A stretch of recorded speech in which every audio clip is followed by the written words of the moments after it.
একটা সময় ইউরোপে যাওয়ার স্বপ্ন মানেই ছিল জার্মানি, ইতালি কিংবা ফ্রান্স, কিন্তু গত কয়েক বছরে সেই তালিকায় খুব দ্রুত উপরের দিকে উঠে এসেছে আরেকটি দেশের নাম, পোল্যান্ড। অবাক করার বিষয় হলো যে দেশটি দ্বিতীয় বিশ্বযুদ্ধের সময় প্রায় ধ্বংস হয়ে গিয়েছিল, আর সেই দেশেই হাজার হাজার বিদেশি নতুন জীবন করার স্বপ্ন দেখছেন। বাংলাদেশ থেকেও প্রতি বছর অনেক মানুষ পড়াশোনা, চাকরি কিংবা স্থায়ীভাবে বসবাসের আশায় পোল্যান্ডের দিকে ঝুঁকছেন। কিন্তু আসলেই কি পোল্যান্ড এতটা ভালো? সেখানে জীবন কেমন? বেতন কি সত্যি আকর্ষণীয়? আর এমন কি রয়েছে যার কারণে ইউরোপের অনেক দেশের ভিড় ঠেলে মানুষ এখন পোল্যান্ডকে বেছে নিচ্ছে? ভিডিওটি মনোযোগ দিয়ে দেখবেন, কারণ এই ভিডিওর মধ্যে রয়েছে এমন একটি তথ্য যেটি নিয়ে থাকবে একটি ছোট্ট কুইজ। দেখা যাক আপনাদের মধ্যে কতজন সঠিক উত্তর দিতে পারেন। তো আর দেরি না করে চলুন শুরু করা যাক আজকের মূল ভিডিও। পোল্যান্ড, যার আনুষ্ঠানিক নাম রিপাবলিক অফ পোল্যান্ড, মধ্য ইউরোপের অন্যতম গুরুত্বপূর্ণ দেশ। রাজধানী ওয়ারশ শুধু প্রশাসনিক কেন্দ্রই নয়, বরং দেশের অর্থনীতি, প্রযুক্তি, শিক্ষা এবং ব্যবসা বাণিজ্যেরও প্রাণকেন্দ্র। প্রায় ৩,১২,৬৯৬ বর্গ কিলোমিটার আয়তনের এই দেশটি বাংলাদেশের তুলনায় ২ গুণেরও বেশি বড়। কিন্তু আশ্চর্যের বিষয় হলো, এত বিশাল ভূখণ্ডে বসবাস করে মাত্র প্রায় ৩,৭৯,০০,০০০ মানুষ, অর্থাৎ বাংলাদেশের তুলনায় জনসংখ্যা ৪.৫ গুণেরও বেশি কম। তাই এখানে জনসংখ্যার চাপ তুলনামূলক কম, শহরগুলো অনেক বেশি পরিকল্পিত, পরিচ্ছন্ন এবং খোলামেলা। ধর্মীয় দিক থেকেও পোল্যান্ড ইউরোপের একটি ব্যতিক্রমী দেশ। যেখানে পশ্চিম ইউরোপের অনেক দেশে ধর্মীয় চর্চা দিন দিন কমছে, সেখানে পোল্যান্ডে এখনও ধর্ম মানুষের দৈনন্দিন জীবন, পরিবার এবং সামাজিক সংস্কৃতির সঙ্গে গভীরভাবে জড়িয়ে আছে। দেশটিতে প্রায় ৯০.৮% মানুষ খ্রিস্টান, যাদের বেশিরভাগই রোমান ক্যাথলিক। এছাড়া প্রায় ৭.৩% মানুষ নিজেদের নাস্তিক বা ধর্মহীন বলে পরিচয় দেন। ০.১% মানুষ অন্যান্য ধর্মের অনুসারী, আর প্রায় ১.৮% মানুষ নিজেদের ধর্মীয় পরিচয় প্রকাশ করেননি। তাই ইউরোপের অন্যতম ধর্মপ্রাণ দেশ হিসেবেও পোল্যান্ডের আলাদা পরিচিতি রয়েছে। আর ভৌগোলিক অবস্থানের কারণেও দেশটি ইউরোপের বিশেষ গুরুত্ব বহন করে। পোল্যান্ডের চারপাশে রয়েছে ৭টি দেশের সীমান্ত।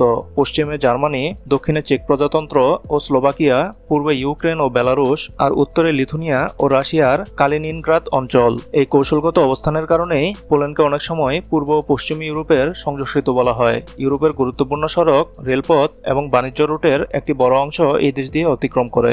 আন্তর্জাতিক মুদ্রা তহবিল IMF এর ২০২৬ সালের তথ্য অনুযায়ী পোল্যান্ডের মাথাপিছু জিডিপি বা পার ক্যাপিটা জিডিপি প্রায় ৩০,৬৫১ মার্কিন ডলার। অন্যদিকে বাংলাদেশের মাথাপিছু জিডিপি প্রায় ২,৯৬০ মার্কিন ডলার, অর্থাৎ গড় হিসেবে একজন পুলিশ নাগরিকের অর্থনৈতিক সক্ষমতা বাংলাদেশের তুলনায় প্রায় ১০ গুণেরও বেশি। অবশ্য এর মানে এই নয় যে সবাই ধনী, তবে এটি বোঝায় দেশটির অর্থনীতি বেশ শক্তিশালী এবং মানুষের জীবনমান তুলনামূলকভাবে উন্নত।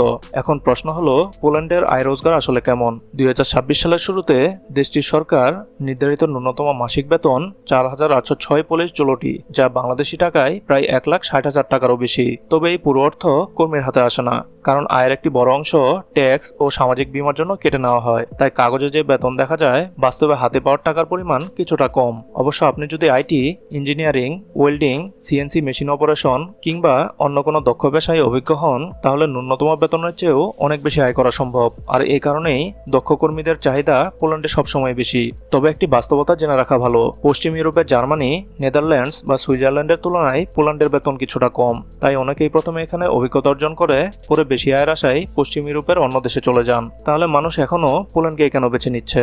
এর সবচেয়ে বড় কারণ কম খরচে ভালো জীবন। ফ্রান্স বা জার্মানির তুলনায় এখানে বাড়ি ভাড়া ও দৈনন্দিন ব্যয় অনেকটাই কম, ফলে নতুন প্রবাসীর জন্য ইউরোপে নিজেদের অবস্থান তৈরি করা তুলনামূলক সহজ হয়ে যায়। পাশাপাশি কারখানা, ওয়্যারহাউস, নির্মাণ ও ম্যানুফ্যাকচারিং খাতে নিয়মিত কর্মীর চাহিদা থাকায় বৈধভাবে গেলে কাজ পাওয়ার সম্ভাবনাও বেশ ভালো। তবে কিছু চ্যালেঞ্জও রয়েছে। সবচেয়ে বড় চ্যালেঞ্জ হলো পোলিশ ভাষা। বড় শহরের অনেক তরুণ ইংরেজি জানলেও সরকারি অফিস বা স্থানীয় মানুষের সঙ্গে সহজে মিশতে চাইলে পোলিশ ভাষা শেখার বিকল্প নেই। এমনকি ভালো চাকরি বা পদোন্নতির ক্ষেত্রেও এই ভাষা বড় ভূমিকা রাখে। আরেকটি বিষয় হলো আবহাওয়া। বাংলাদেশের গরম আবহাওয়া থেকে গিয়ে হঠাৎ তীব্র শীতের সঙ্গে মানিয়ে নেওয়া অনেকের জন্যই সহজ হয় না। শীতকালে তাপমাত্রা শূন্যের নিচে নেমে যাওয়াও সেখানে খুবই স্বাভাবিক ঘটনা। ওয়ার্ল্ড হ্যাপিনেস রিপোর্ট ২০২৫-এ দেশটির অবস্থান ২৬তম, যা প্রমাণ করে উন্নত স্বাস্থ্যসেবা, সামাজিক নিরাপত্তা, ব্যক্তিগত স্বাধীনতা এবং সুশৃঙ্খল জীবন ব্যবস্থা সব মিলিয়ে পোল্যান্ড আজ ইউরোপের অন্যতম আরামদায়ক বসবাসযোগ্য দেশে পরিণত হয়েছে। আপনি যদি প্রথমবার পোল্যান্ডে যান, তাহলে শুরুতেই এমন কিছু বিষয় আপনার নজরে পড়বে যা একজন বাংলাদেশির কাছে বেশ অবাক করার মতো লাগতে পারে। ধরুন, আপনি জেব্রা ক্রসিং এর পাশে দাঁড়িয়ে রাস্তা পার হওয়ার জন্য অপেক্ষা করছেন। আশেপাশে কোনো ট্রাফিক পুলিশ নেই, তবুও দূর থেকে আসা গাড়িগুলো নিজে থেকেই আপনাকে আগে রাস্তা পার হওয়ার সুযোগ দেবে। পোল্যান্ডে এটি কোনো ব্যতিক্রম নয়, বরং প্রতিদিনের স্বাভাবিক দৃশ্য। শুধু ট্রাফিকেই নয়, পুরো দেশ জুড়েই শৃঙ্খলার ছাপ স্পষ্ট। বাস, ট্রাম বা ট্রেনে অকারণে উচ্চস্বরে কথা বলা খুব কমই দেখা যায়। এখানকার মানুষ অন্যের ব্যক্তিগত পরিসরকে সম্মান করে এবং অযথা কারো ব্যক্তিগত বিষয়ে হস্তক্ষেপ করাকে ভালোভাবে দেখে না। আরেকটি বিষয় হলো পরিচ্ছন্নতা। রাস্তা, পার্ক, রেল স্টেশন থেকে শুরু করে গণপরিবহন প্রায় সব জায়গায় ঝকঝকে পরিষ্কার। আবর্জনার নির্দিষ্ট আলাদা বিনে ফেলতে হয় এবং অধিকাংশ মানুষই নিয়মটি কঠোরভাবে মেনে চলেন। তাই পরিচ্ছন্নতা এখানে শুধু সরকারের দায়িত্ব নয়, নাগরিকের অভ্যাসেও পরিণত হয়েছে। পোল্যান্ডের মানুষের আর একটি বড় গুণ হলো সময়ানুবর্তিতা। অফিস, মিটিং, ট্রেন সবকিছুই নির্ধারিত সময় অনুযায়ী চলে। 5 মিনিট দেরিকেও অনেক সময় অপেশাদার আচরণ হিসেবে দেখা হয়। তাই সময়ের মূল্য দেওয়া এখানকার সংস্কৃতির একটি গুরুত্বপূর্ণ অংশ। এখন আসি নারীদের স্বাধীনতার বিষয়ে। পোল্যান্ডের নারীরা শিক্ষা, চাকরি, ব্যবসা এবং রাজনীতি সহ প্রায় সব ক্ষেত্রেই সক্রিয় ভূমিকা পালন করেন। তারা স্বাধীনভাবে পড়াশোনা করেন, কর্মজীবনে অংশ নেন এবং নিজের সিদ্ধান্ত নিজেই নেওয়ার সুযোগ পান। তবে একই সঙ্গে পরিবার ও সামাজিক মূল্যবোধও এখানকার মানুষের কাছে যথেষ্ট গুরুত্বপূর্ণ। তাই আধুনিকতা ও পারিবারিক সংস্কৃতির মধ্যে একটি ভারসাম্য লক্ষ্য করা যায়। একটি দেশের সৌন্দর্য শুধু তার অর্থনীতি দিয়ে বিচার করা যায় না, ইতিহাস, প্রকৃতি আর স্থাপত্য সব মিলিয়ে একটি দেশকে সত্যিকারের আকর্ষণীয় করে তোলে। আর পোল্যান্ড সেই দিক থেকে ইউরোপের অন্যতম চমকপ্রদ দেশ। প্রথমে আসি রাজধানী ওয়ারশ শহরের কথায়। দ্বিতীয় বিশ্বযুদ্ধে এই শহরের প্রায় 85 থেকে 90% ধ্বংস হয়ে গিয়েছিল, কিন্তু যুদ্ধ শেষে পুরনো ছবি ও মানচিত্র দেখে শহরটিকে আবারও আগের রূপে গড়ে তোলা হয়। আজকের আধুনিক ওয়ারশ তাই মানুষের ইচ্ছাশক্তির এক অসাধারণ উদাহরণ। প্রকৃতিপ্রেমীদের জন্য রয়েছে বিয়াওভিজিয়া বন, যা ইউরোপের শেষ আদিম বনগুলোর একটি।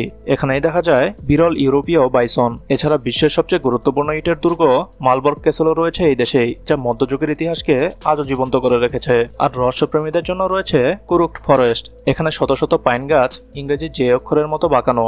আজও এর প্রকৃত রহস্যের উত্তর কেউ জানে না। একই সঙ্গে সিম্বার গ্রামের উল্টো বাড়িটিও পর্যটকদের কাছে দারুণ জনপ্রিয়। এখন প্রশ্ন হলো, বাংলাদেশিদের জন্য পোল্যান্ড কতটা উপযুক্ত? আপনি যদি বৈধভাবে স্টুডেন্ট ভিসা বা ওয়ার্ক পারমিটে যেতে পারেন, তাহলে ইউরোপে ক্যারিয়ার শুরু করার জন্য পোল্যান্ড হতে পারে একটি বাস্তবসম্মত গন্তব্য। বিশেষ করে কারখানা, ওয়্যারহাউস, নির্মাণ ও ম্যানুফ্যাকচারিং খাতে দক্ষ কর্মীর চাহিদা নিয়মিতই রয়েছে। তবে দীর্ঘমেয়াদে ভালো ক্যারিয়ার করতে চাইলে পোলিশ ভাষা শেখা প্রায় অপরিহার্য।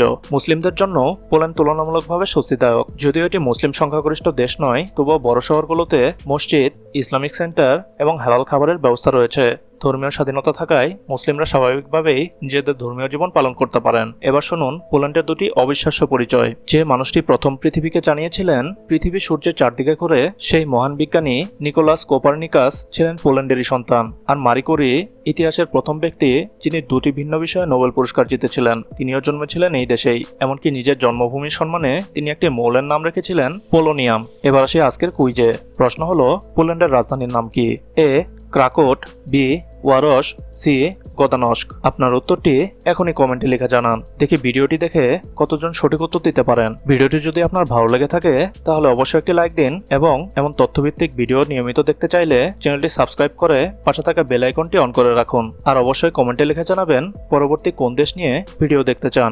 আজ এই পর্যন্তই। দেখা হবে নতুন কোনো দেশ নিয়ে নতুন আরেকটি দারুণ ভিডিওতে। ততদিন পর্যন্ত সুস্থ থাকুন, ভালো থাকুন। আল্লাহ হাফেজ।